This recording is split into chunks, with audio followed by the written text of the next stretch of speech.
श्री स्वामी समर्थ. आजीची अढळ श्रद्धा भाग 2 मध्ये दारावर टकटक करणारे 2 गावकरी असतात. ते त्या मुलाला शोधत असतात, पण ते चोर नसतात. मुलगा आजीला खरं सांगतो की त्याची आई गंभीर आजारी आहे.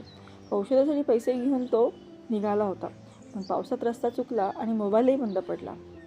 आजी त्याला धीर देते आणि म्हणते, संकटात घाबरायचं नाही, स्वामींवर विश्वास ठेवायचा आणि योग्य ते करत राहायचं. सकाळी पाऊस थांबला आणि गावकरी त्याला योग्य रस्ता दाखवतात. काही महिन्याने तोच मुलगा पुन्हा आजीकडे येतो. त्यावेळेस त्याची आई ही बरोबर आलेली असते.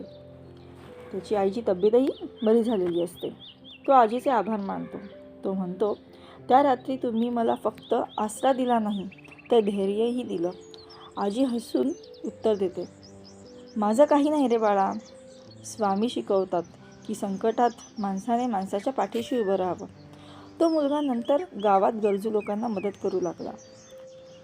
या कथेवरून बोध असा तयार होतो की स्वामींची खरी कृपा म्हणजे संकटात योग्य विचार करा, धैर्य आणि दुसऱ्याला मदत करण्याची प्रेरणा. मग कशी वाटली मंडळी ही कथा तुम्हाला? कमेंट्स बॉक्समध्ये सांगायला विसरू नका. त्याचबरोबर सबस्क्राईबसुद्धा करायला विसरू नका. थँक्यू.